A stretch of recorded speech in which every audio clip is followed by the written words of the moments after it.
Hey everyone, welcome to another edition of PowerCore Productions and Podcastings. I am your host, Jerron Harrington, back at you with another video. And today, we are going to be continuing Naruto, Tale of Two Sages. What if Naruto was Louise Familiar? Part 3.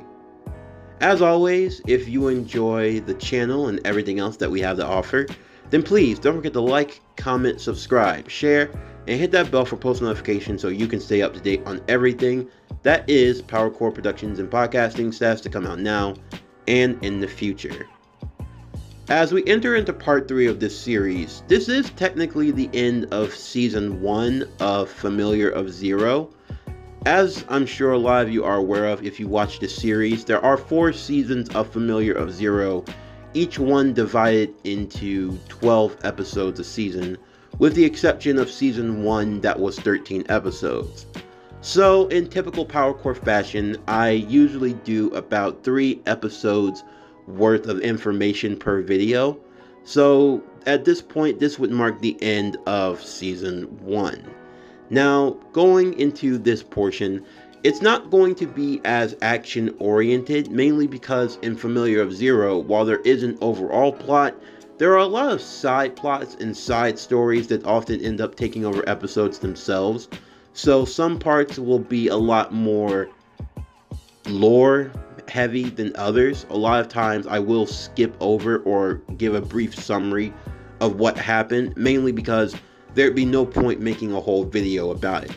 For example, say Naruto and Louise have to go to a town to get like a magic cake or something like that. I'm not going to dedicate a whole video to them looking for a magic cake. I'll do like a brief summary of it in 5 minutes and explain how things played out.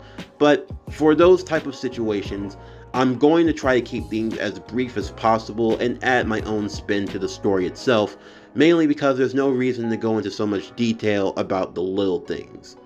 All in all, I do hope you will enjoy as we continue today's video. So as always, sit back, relax, and enjoy the show.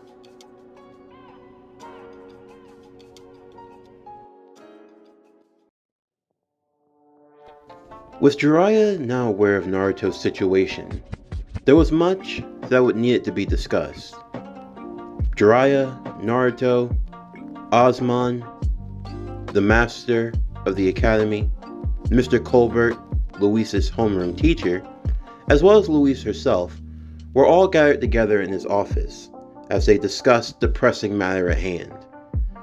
The fact of the matter was, Naruto was not from this world, and now they had everything they needed to confirm it. But they were still left with a rather tricky situation. You see, Naruto was still technically Louise's familiar. As they had tried to discuss the differences in their worlds, between magic and between ninjutsu, they had come to the conclusion that the two powers may not have been as different as they had once thought. After all, ninjutsu was the combination of physical and spiritual energies, whereas with magic, you could say that was kind of the same thing in a way. There wasn't any real reason to describe it, but Jiraiya commented that it must have been like different streams. They asked what he meant by this, and Jiraiya explained that much like how you have different streams and rivers that all flow into one big body of water, maybe magic and chakra were like that to an extent. That maybe they were different forms of power. They came from different sources. You could say that chakra came from a mountain, whereas magic, it maybe came from a spring. They trickled down from different paths, but ultimately they bleed out into one large ocean.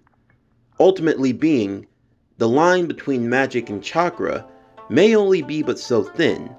However, while they were similar, they were still different enough.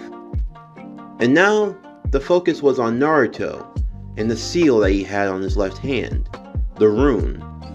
Apparently, it was the mark of the familiar to its master, meaning that technically Naruto was bound to Louise. The only way that they could possibly get Naruto away was if one, the seal and contract between both Master and Familiar were broken, or 2, if they could somehow find someone capable of using void magic. Someone with void magic was said to have the ability to travel worlds. With that, Louise, if she were to be capable of using void magic, or if they could find someone capable of doing so, they could just have a portal open, specifically to Naruto's world, and he could return home. Of course, that would be easier said than done, as the last practitioner of void magic hadn't been seen in this world in almost 1,000 years. And as such, there was no way of knowing when or if they'd ever be able to get back home. But for now, Jiraiya was grateful to have found his student. He sent Messenger Toad back to their world, keeping Tsunade informed of what was happening. And to say that the situation in Konoha was hectic would be an understatement. Back on their end, Tsunade was having the best that Konoha had to offer, trying to figure out some way to undo a power from another world to bring Naruto back. But this was met with some resistance, especially by the Hidden Leaf Council, among them being Danzo. You see, they didn't like the idea of Naruto being in another world, if you will. Some of them found it hard to believe, but even Danzo admitted back in his day there were stories of a powerful shinobi, known in legend. He was spoken about even during the time of the first and second Hokage, known as the Sage of Six Paths, the creator of all things. Whether or not if such a tale were true, it was said that the great sage had the power to travel worlds at will. Maybe this was a form of that power on the other side. This got Danzo even more curious. If there was really another world, another power, that could be a threat to Konoha in some way, shape, or form. And that was something he'd have to look into, but for now, his main focus was on keeping the village safe. Right now, whether if they wanted to admit it or not, Naruto was probably the safest he could possibly be. He was in a world that could only be reached via the toads that were used between he and Jiraiya. This meant that the Akatsuki could never accomplish any goal they had as long as they could never get their hands on the last tailed beast. In fact, if worse came to worse, they might even be able to send the other tailed beast to that world as well. This got many of the people within the office thinking, but the other villages would never agree to this. Even if everything they had said were true and they believed them, no village would just downright hand over their tailed beasts so willingly. But what was the alternative? The Akatsuki were hunting them down. They had already started with the Kazekage and Gaara, and there was no telling how many more tailed beasts had been taken along the way. If worse came to worse, sending them to this world might be for their own good, at least giving them enough time to figure out how to beat the Akatsuki. After all, they wouldn't be able to accomplish whatever they were trying to do if the tailed beasts were in a world that they simply could never reach. And as for Naruto, he was the Jinchuriki of the Nine Tails, the most powerful and dangerous of all of the beasts. Him being wherever he was, a place that was actually safe and for his own security, was probably the best thing for him. Not that they didn't want him back, but that for now, this was best to let things play out the way that it was. Tsunade didn't like this at all. She didn't like the idea of Naruto not being at his home, but at the same time, this gave them an advantage. The Akatsuki would know that Naruto was not in the Hidden Leaf Village, and they'd have no reason to come there. And even if they scoured across the world, Naruto simply wouldn't be found. Heck, if they wanted to, they could maybe even put out a notion that Naruto was dead. If they did, then that means the Akatsuki would have to wait for the Nine Tails to reform. And if that were the case, that could buy them much needed time. Tsunade would have to wait and would have to play out all of her options. But for now, the only thing she could do was send a message back to Jiraiya and Naruto via the Toad, telling them that until they found a way to undo whatever had been done to Naruto, the best thing that they could do for now was stay in that world and stay safe. From what she had learned, Naruto was in a peaceful country that was opening and accepting of him, so they should be able to take care of themselves for now. Now that they had gotten the word and what they needed to do, Jiraiya and Naruto would basically be staying in the country of Tristan. Naruto, while they were still trying to figure out a way to send him back home, would still work as Louise's familiar, but it wasn't as easy as one might expect. No, Louise would learn the hard way that Naruto was not something that could be easily controlled. Even more so, she would learn from the fact that Naruto was someone who truly worked hard, and he demanded that from others. It all started one morning, as Louise was trying to sleep in, but Naruto had pulled her out of bed for training. What are we doing out here, Naruto? Class isn't for another 3 hours. The sun isn't out. Well, you need to train up if you're gonna be any good. And what's that supposed to mean? I am the master, mind you. You are the familiar. I'm the familiar that's stronger than you. Did you? It's the truth, isn't it? I mean, Louise, I understand. You're not really good at... Don't tell me! I already know. Yeah? And will you ever get good if you just sit here and relax? If you don't push yourself? If you don't try to improve in your skills, then you're never going to be any good. Don't you think I know that? You don't act like it. I don't have to take this from you. Louise stormed off as she was preparing to go back to sleep. Naruto was trying to get through to her, but to no avail. His sword on his back, the talking sword Durf, would speak. Aye. It looks like she's not an easy one to tame, partner. Huh? Oh, yeah, I have a talking sword now. I just don't get her. I don't get any people in this world. They have power, all they have to do is train and work hard. They're aristocrats, Naruto. They're the highest of the high, pristine of the pristine. Things just come easily and natural for them. A lot of them have that same type of attitude. Yeah, and from what I heard, it's why this place is some of the weakest people around. I take it things are different in your world, huh? Well, yeah. At least in terms of being a shinobi. You have to work your ass off every day just to survive. It doesn't matter how much talent you think you have. I've seen some of the best shinobi in my world get beaten, all because they thought they knew everything. I won't lie, it's even happened to me at times. You think you're so high up in the world, you think you have it all figured out, and then the next thing you know, your life just comes crashing down around you.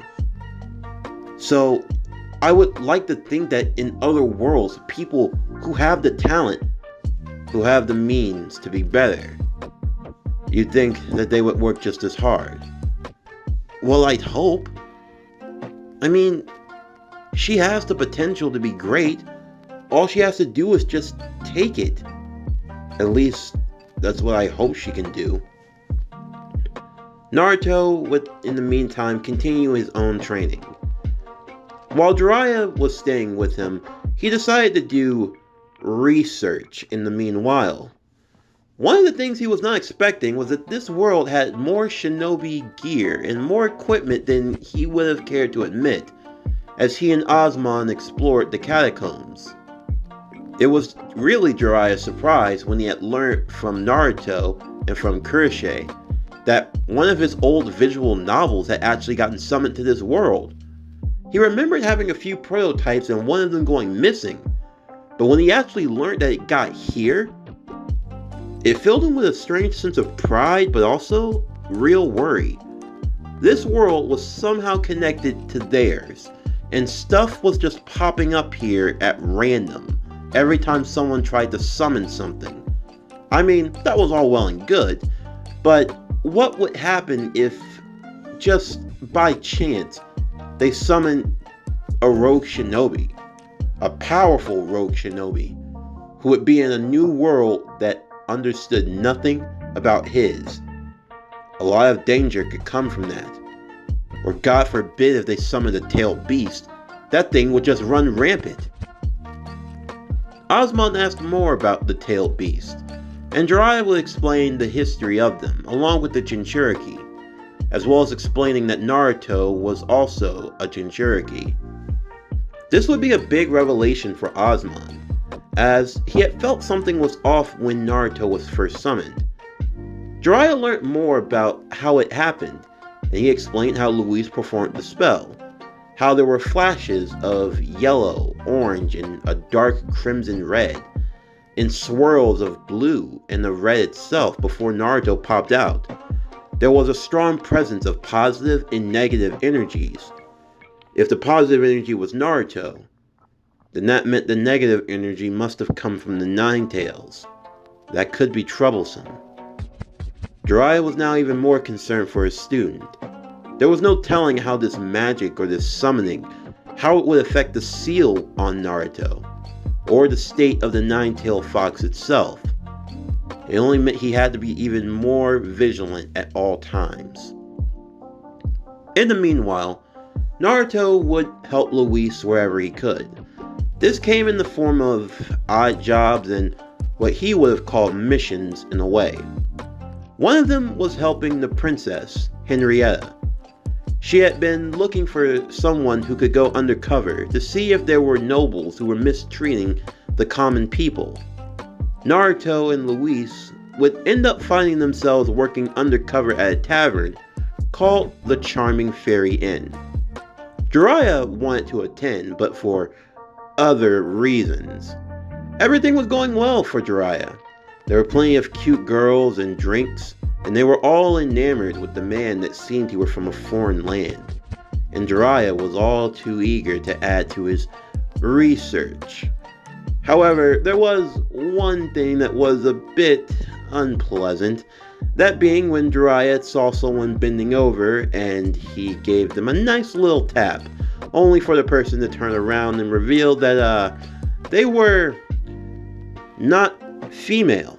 It was the owner of the tavern, who was a little more on the flamboyant side, his name being Scarron, who ran the inn along with his daughter Jessica, as well as being the uncle of the maid of the academy in Siesta.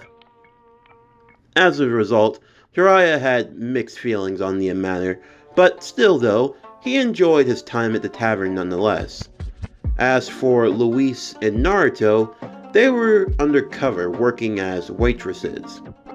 Louise didn't really like the idea of being shown off in such a way, especially by the fact that when it came to her body size, she was more on the lemon spectrum, if you will. But Naruto felt as though this were a mission he were made for. He decided to bring back a technique, a powerful technique, a technique that technically beat a Kage, and that was the sexy jutsu.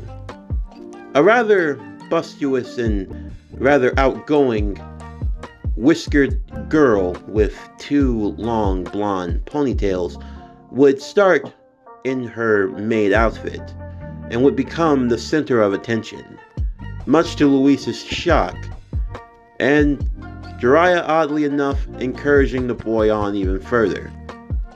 Louise couldn't help but wonder who the hell were these people and just where had they come from.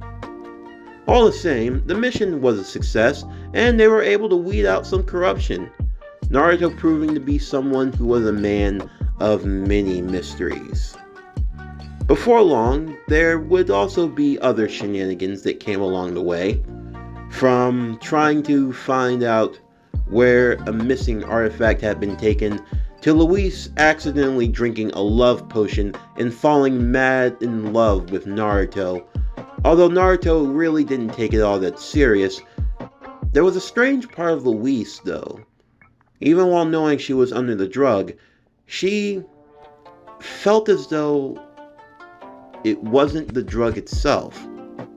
Sure, she could feel its effects, but she didn't feel as though the drug were forcing her into anything.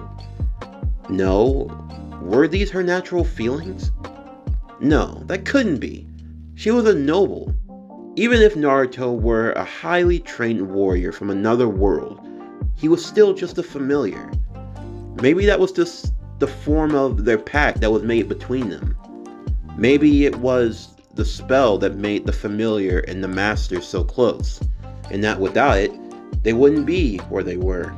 And quite literally speaking, if it wasn't for the pact that they had made, Naruto wouldn't be here in the first place.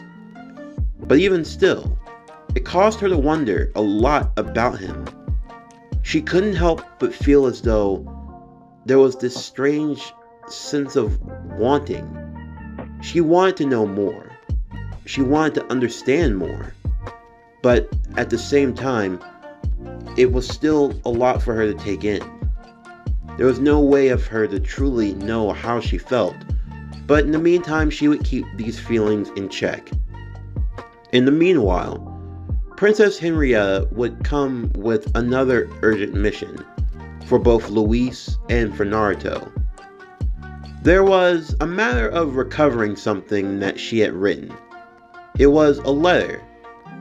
It was sent by Henrietta to the Prince Wales of Albion. It was, in a sense, a letter written for her beloved. But the letter had a lot more significance than one might expect. You see, the letter that Henrietta had written was a letter of love. Of love for the Prince of Wales, the one of the country of Albion. While she had great love for him, in the end, he knew that he did not reciprocate her feelings. But even so, he had always promised to be her close friend, and that he would always stand beside her. Instead, Princess Henrietta was to be wed to the Emperor of Germania, even though that was something she did not want. When hearing of this, Naruto could understand the sentiment, as he saw a look of sadness on her face. He knew all too well what it was like to want to love someone, only for that person not to feel the same. But even still, he didn't like the idea of her just marrying for the sake of a country, and he spoke up about it openly. "You know, Princess, that doesn't really sound right." "Naruto," Louise would say. "What? I'm just being honest." "It's okay, Louise. I actually appreciate his honesty. I'm just saying, I know what it's like to want to love someone, to want to be close to them and for them not to feel the same. But even so, I believe that if you should be happy, you should be happy with someone that, at the very least, loves you for you. And even so, it doesn't mean that your friendship has to end. This Prince Wales guy, or whoever he is, he sounds like he's really nice, and that he truly does care about you. So, I don't see why that should end at all. But still, if you want us to get the letter back, we can." Henrietta was grateful for his words of encouragement, but she still needed the letter back though, as the Prince of Wales was also dealing with his own issues, his country being in a bit of a civil unrest, and the last thing he needed was something to distract him. All the same, Louise and Naruto would go about completing their mission, as they had been sent to get the letter, and they were able to do so pretty effectively. However, much shock would come as someone Louise was not expecting would arrive. That being Wards, captain of the Griffin Squadron. He arrived as he wanted to meet with Louise, his fiancée, Naruto being very grossed out by this. Dude, how old are you?"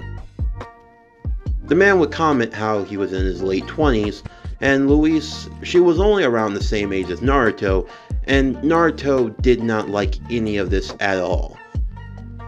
While they were on the mission, Boucher, who had also accompanied them, spoke to Naruto explaining that this was just the way things were done here. You see, Wards was a member of a noble family. Along with Louise, their marriage would be seen as acceptable. But Naruto called bull. Some creepy older guy marrying some younger girl just for a family status? That didn't sound right at all. That just sounded wrong and messed up. Louise, however, became angered at Naruto for saying such things. Just because he was from a different world, it didn't mean that he had to be so disrespectful.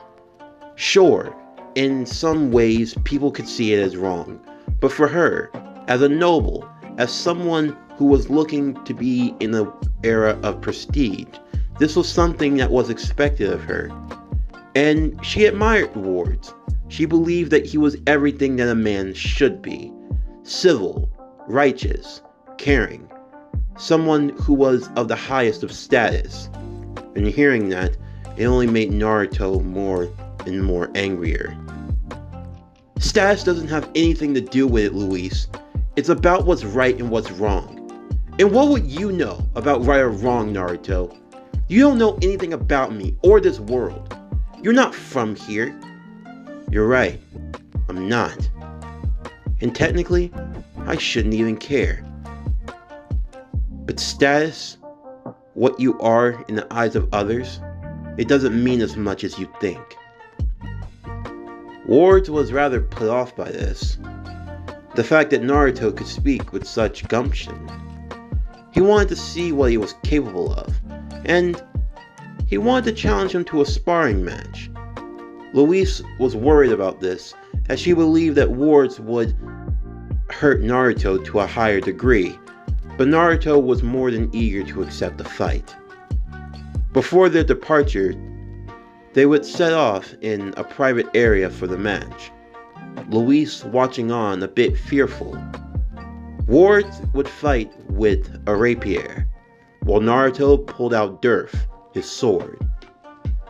The two of them would clash with one another, Naruto moving surprisingly fast, faster than even Wards was managing to keep up with, keeping him on the back foot. Naruto would create a single shadow clone that would move around his blind spot and kick him in the side. Looking to create distance, Wards would use his skill in wind magic, creating a tornado out of the point of his sword to blast Naruto back. Naruto was sent flying, however he was able to catch himself off put as he used more shadow clones to jump into the air before attempting to strike him. Wards, however, would use his quickness. With the swiftness of the winds, he would stab at the clones and take them out one by one. However, in the midst of the smoke, there would be a high-pitched noise of a strong sensation. The wind swirling around and disappearing as a blue orb went colliding with his blade. That being the Rasengan. Wards had no way of fighting it. He had no way of stopping it. His blade broke in half, as before long, he was pushed, the Rasengan colliding and knocking him to the ground. Before he had a chance to get up, Naruto would already have his blade to his throat. "Do you wish to continue?" Naruto would say. Wards would be defeated, and even more so, would be enraged. He simply got up and left, as he went to Louise, stating that she had a powerful familiar indeed, but even still, this would not get in the way of their courtship, as he wished to marry her sooner rather than later. He wanted to take her away on board of his airship, so that the two of them may leave and return to his homeland. Louise accepted the proposal, even though Naruto begged her not to do something so hasty. Louise simply looked back to him, before leaving with Wards. They had left to go and be married in Albion. And surprisingly enough, it was going to be Prince Wales who would be doing the marrying between them, as Wards was good friends with the young prince, and he needed the favor. Naruto simply looked as they left off, surprised that Louise would just leave like that. All the same, there was nothing that he could do now, and in the end, he simply kicked a rock as he yelled, Gouché asking Naruto what was the matter. Naruto explained that he just didn't get Louise at all. Why was she so stubborn? Why did she always do the one thing that she shouldn't? And Gouché explained that that was just the way that she was, the way she had always been. But even now for Naruto, the only thing that truly mattered was keeping her safe. And knowing that he couldn't well enough just leave her alone in some other world, he decided to chase after her. With help from Gouché, the two of them would follow behind Wards and Louise, before long eventually arriving. As the two of them were in the procedures of the marriage, they would burst into the church. As they arrived, Naruto could see that something was wrong with Louise, almost like she was in a trance of sorts. Naruto quickly rushed over towards her, snapping her out of it and getting her back to her senses. As the two of them turned towards at once, they had realized that all of this had been a sham. Wards would reveal his true nature, and that he had actually been after something else this entire time, and that Louise were merely a means to an end, as a way of looking to get something off of the table. As he looked towards Naruto, the mark of Gandalf. Naruto asked who that person was, as Durf would explain that that was the great warrior from long ago, and that Naruto bore his symbol on his hand. The one warrior who was an enemy to the state of his country, and the one of whom Wards was looking to kill. In the midst of the battle, Wards would attempt to strike Naruto down. In the process, however, Naruto would evade his attack. Wales wanted to offer Naruto his assistance, but Naruto would simply tell him to leave with Louise and the others, as he took to fighting against Wards. I will be rid of that wretched mark one way or another, and my suffering, it will end with you. Naruto wasn't really too worried about this. He had beaten him once before, and he was confident that he could do it again. That was until the ground would start to shake, and the roof of the church would be destroyed, as the spy who had been sent to the academy, Fawquet, would arrive along with her stone golems. This had been a trap specifically to kill Naruto, as his existence could prove fatal to their ultimate schemes. However, Naruto was not one to easily give in to her demands. In doing so, Naruto would manage to fight them off. However, once they had gotten hold of the Water Spirit's ring, a very powerful artifact that they needed, they would set off to leave at once, having decided to postpone Naruto's execution. As Naruto returned with the others, Prince Wales would thank Naruto for his help, knowing that if he hadn't been careful, this could have potentially have been the end of him. And he didn't want it to be, mainly because he would have been sad if Henrietta would have learned of his death, as he knew that it was something she definitely may not have had the heart to take. And Naruto promised that no matter what, the two of them would remain good friends. In the meantime, with their mission now complete, Naruto and Louise would make their way back home, back to the land of Tristan. As they arrived, Jiraiya would be surprised to learn of the mission and everything that happened, but all the same, he was happy to see that Naruto and the others had gotten through safely and that they had made it back in one piece. However, The results of Naruto and Louise's actions did have some consequences. For one, the country of Albion was still plagued with its civil war conflict, and now even more so, with Prince Wales still being alive. It meant that taking over the country would not be as easy as one might expect. However, all the same, the prince dealing with his own mutiny would see his own country fall into two, with those who were on the more aggressive side of the conflict falling behind a new king, one of whom wanted to take Albion's military might and use it to crush Tristan once and for all. With the threat of war now looming, many in the country were called to arms by Princess Henrietta. Even those in the academy were asked to fight if possible. Louise, now knowing for her connection not only with that of void magic, but having the potential to use it, casting a powerful spell of explosion, could be used to destroy their forces. Naruto was surprised, along with many others, to learn of Louise's capabilities. But it made a lot of sense. The reason why she had such a hard time using other forms of magic was because she could be a potential practitioner of void magic. It meant that Naruto could have a chance to go home. But of course, that wasn't his main priority. Right now, their main focus was dealing with the ever-approaching army of Albion, that being in the form of their aerial forces, led by that of the Griffin Squadron. Naruto wondered if he should get involved, if fighting would have been the best use of his skill. Jiraiya, while he was sympathetic to Tristan and to its plight, was not going to be aiding in the conflict. Naruto asked why Jiraiya wouldn't want to fight, and Jiraiya explained that they were from another world. For them to be getting involved in this world's affairs, it wouldn't be right. However, Naruto was the exemption.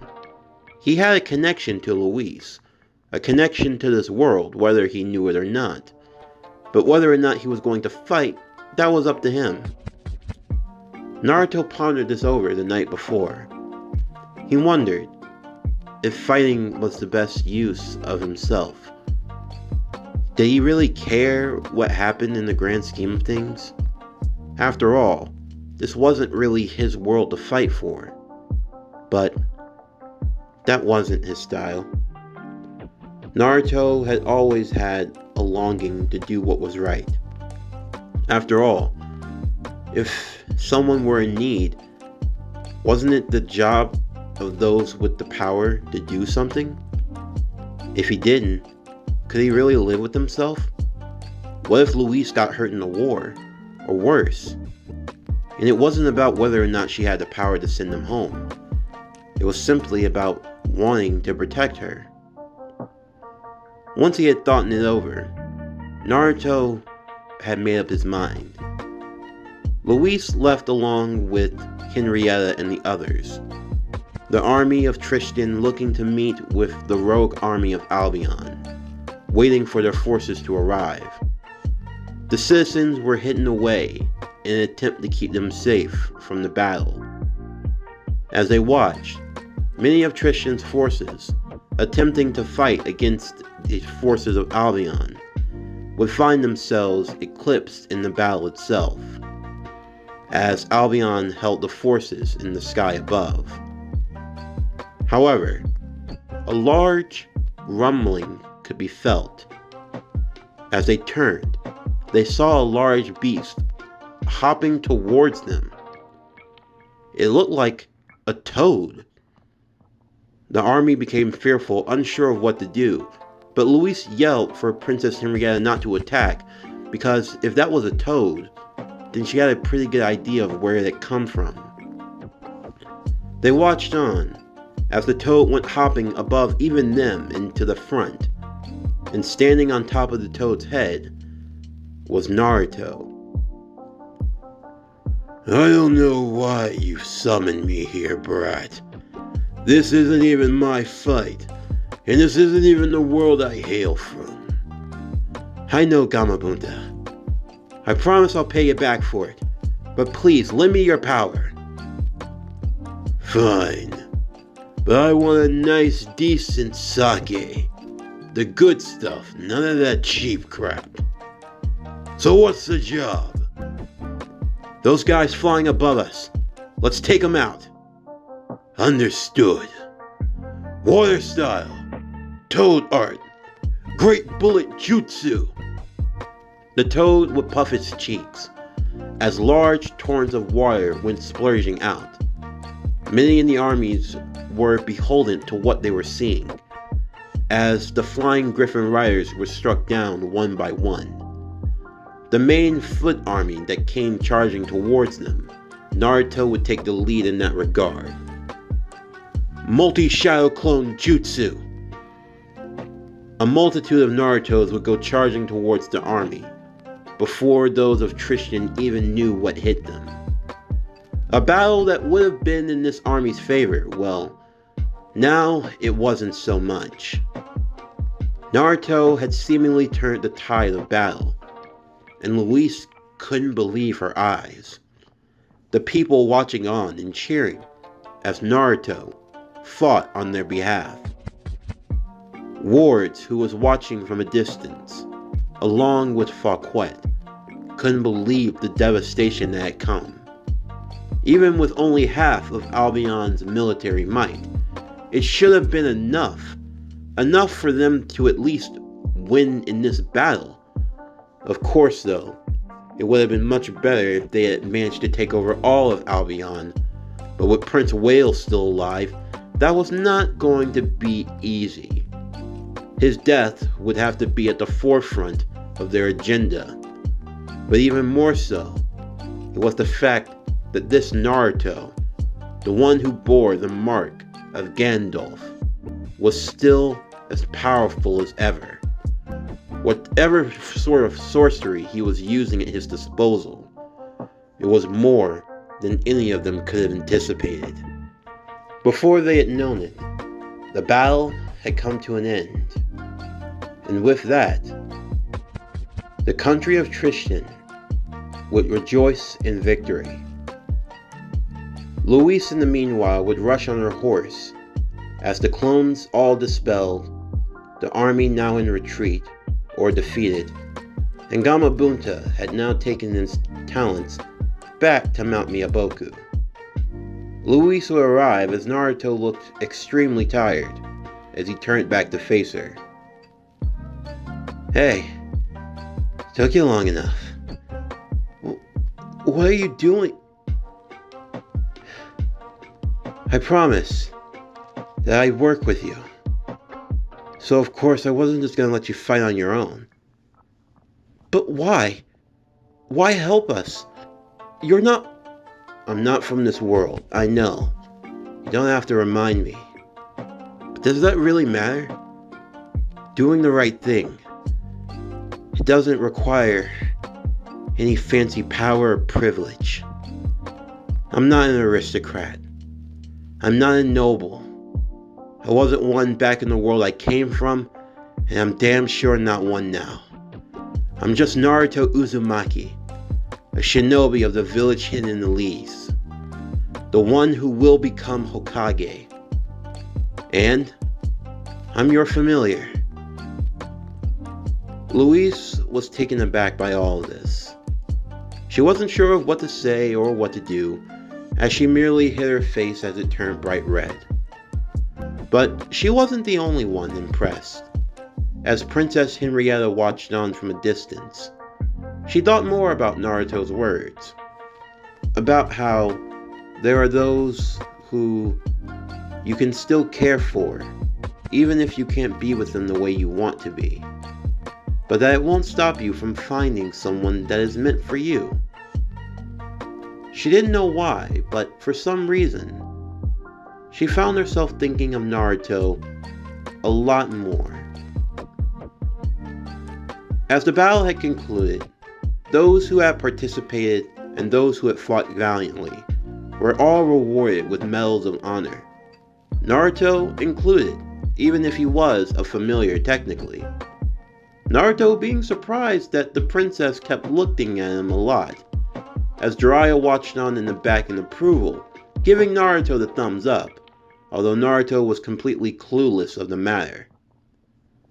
As it had all come to an end, Naruto sat on a hillside as the sun was setting. He wasn't sure of what he was going to do now. He wasn't sure of what adventures waited for him in this world. He still wondered if he would ever get back to the home he had come from. But even if he got back home, he wondered if he'd ever be able to come back here again also. Right now, the only thing he could do was train and prepare. Because little did Naruto know, even while he was gone, the world that he had left behind was still moving. There were those whose forces lied in the shadows, who were still looking to pull the strings. And sooner or later, the forces of good and evil would meet to determine the fate of two worlds.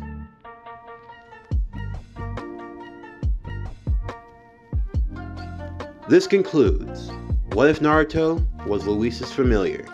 Naruto, Tale of Two Sages, Part 3.